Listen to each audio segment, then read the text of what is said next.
Ordinance या bill का ताल्लुक है जी। कोई भी गलत कानून पास करना, सही कानून पास करना, दोनों हुकूमत के अख्तियार है। लेकिन कानून अगर संविधान के ख़िलाफ़ है, कॉन्स्टिट्यूशन के ख़िलाफ़ है, तो उसको चैलेंज करना ये हमारा अख्तियार है। तो अगर वो कोई कानून लाएंगे तो उसको हम सुप्रीम कोर्ट में चैलेंज करेंगे और इंशाल्लाह वो सेटिस्फाइड होगा।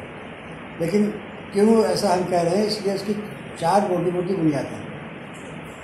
1992 में 11 दिसंबर को हाई कोर्ट के 3 जजेस की बेंच ने ये फैसला दिया कि जो ज़मीन कल्याण सिंह की सरकार ने मस्जिद के बाहरी हिस्से को राम जन्मभूमि के लोगों को पिलग्रिमेज के लिए दी है, वो गैर कानूनी है, क्योंकि ये काम हुकूमत का नहीं है किसी एक मज़हब को फ़रोग़ देना।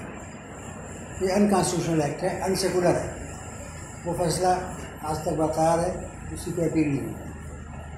फिर 11 मार्च 1994 को SR बोमई केस में ये फैसला आया कि जो भी भारतीय जनता पार्टी की हुकूमतों ने राम जन्मभूमि की तहरीक में ताउन किया तो वो दस्तूर के ख़िलाफ़ था, क्योंकि सरकार किसी एक मज़हब के फ़रोग़ के लिए कुछ नहीं कर सकती है।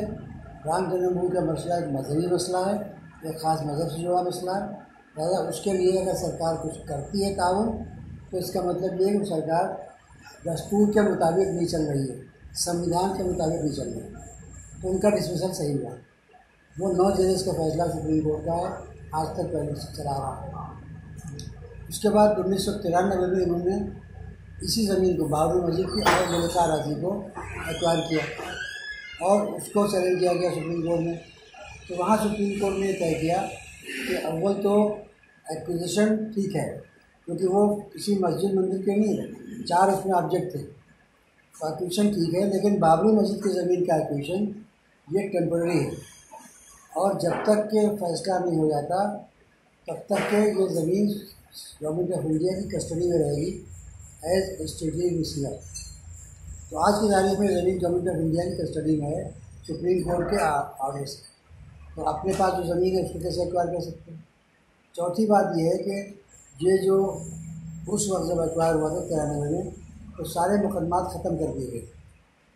उसको सुप्रीम कोर्ट ने उस दफ़ा को पुरज़म कर दिया, सेक्शन 4(3) ये कह के कि मुकदमात का हक़ छीनना ये रूल ऑफ लॉ के ख़िलाफ़ है, लिहाजा ये असंवैधानिक है, अनकॉन्स्टिट्यूशनल। तो अब फिर ये मुकदमा को कैसे ख़त्म कर सकते हैं।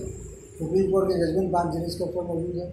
इसलिए हमारा कहना ये है कि जो अगर कोई भी बिल या एक्ट पास करे या ऑर्डिनेंस इशू करे, वो कतई असंवैधानिक, अनकॉन्स्टिट्यूशनल होगा और सुप्रीम कोर्ट से इंशाअल्लाह उसके खिलाफ एक कमीशन लगा।